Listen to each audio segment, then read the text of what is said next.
भगवान गौतम बुद्ध की प्रेरक कहानी। मैं ही गरीब क्यों। भगवान गौतम बुद्ध की प्रेरक कहानी। आजकल के दौर में अधिकतर लोग अपने जीवन से असंतुष्ट हैं। उन्हें लगता है कि मैं ही गरीब क्यों, मैं ही दूसरों से कमजोर क्यों हूँ। उन्हें अपने आप में दूसरों के मुकाबले कमी लगती है। वे इसका दोष भगवान को देते हैं, उन्हें अपनी स्थिति का कारण ठहराते हैं। इस कहानी में आपको इस प्रश्न का संपूर्ण उत्तर मिल जाएगा और आप अपने जीवन से संतुष्ट भी महसूस करेंगे। बहुत समय पहले की बात है। एक गांव में धर्म उपदेश देने के लिए लगे हुए शिविर में भगवान गौतम बुद्ध पहुंचे। गांव के लोग अपनी अपनी समस्याएं लेकर उनके पास जाते और उनसे समाधान प्राप्त कर नई ऊर्जा के साथ वापस लौटते। गांव के बाहर एक गरीब राह में बैठा बुद्ध के पास आते जाते लोगों को निहारता रहता। उसने क्या देखा, दुखी चेहरा लिए भारी कदमों से लोग भगवान गौतम के शिविर में जाते और नई ऊर्जा के साथ चेहरे पर खुशी व आनंद लिए वापस लौटते। गरीब ने सोचा, क्यों ना मैं भी भगवान के पास अपनी समस्या लेकर जाऊं। यह सोचकर हिम्मत करके वह भी शिविर की ओर चल देता है। शिविर में एक एक कर क्रमबद्ध तरीके से व्यक्ति को प्रवेश मिलता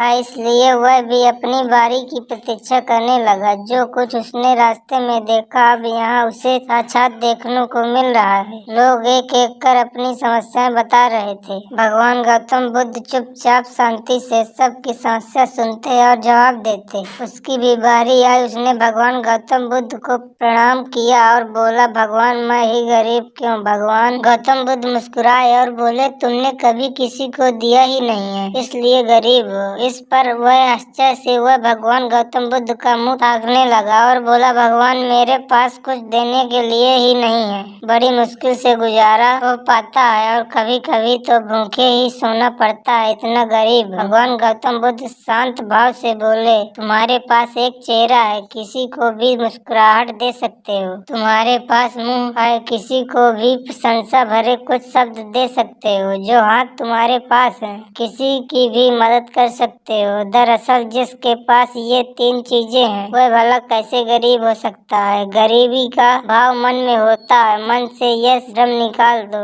लोगों को देते जाओ, गरीबी अपने आप दूर ही हो जाएगी। यह बातें सुनकर उस गरीब का चेहरा चमक उठा। उसे अपने प्रश्न का उत्तर मिल चुका है। अब उसके मन से गरीबी का भाव दूर हो गया। इस शिक्षा से जीवन में उतार कर कुछ ही दिनों में उसका जीवन भी खुशियों से भर गया। जीवन की सीख।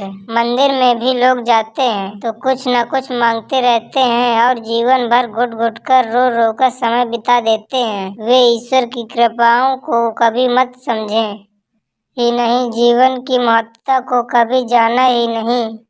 इस पर कबीरदास जी ने बहुत बेहतरीन दोहे कहे हैं, आइए पढ़ते हैं और समझते हैं। सबके पल्ले लाल हैं, सभी साहूकार, गांठ खोल परखा नहीं, यह विधि रहा कंगाल। यानी सभी के पास ज्ञान है जो ईश्वर की अनमोल देन है, जिसे हम कभी जानने समझने की कोशिश ही नहीं की, इसलिए हम सुख का आनंद नहीं ले पाते। मित्रों, मनुष्य जीवन एक अनमोल अवसर है और विधाता की असीम कृपा का तोहफा है। हमारा सर्वप्रथम यह कर्तव्य होता है कि हम उस परम परमेश्वर की इनायतों को समझें, ईश्वर की कृपा को जानने की कोशिश करें। और इसका सबसे आसान तरीका है खुद को समझना। हमारा अस्तित्व क्या है, हमारा लक्ष्य क्या है, हमारे क्या कर्म या अच्छे कार्य हैं, आदि आदि। उपयुक्त सभी बातों को पढ़कर आज हम यह पूर्णतया समझ चुके हैं कि हमारे पास ईश्वर की दी हुई वो अनमोल तोहफे हैं जिनसे आज मानव नई नई उपलब्धियों को पा रहा है, असीम ऊंचाइयों को छू रहा है। बस जरूरत है तो सही मार्गदर्शन की, जो कि आज से मैं इन बातों को अपने जीवन में उतारने की कोशिश कर दी है।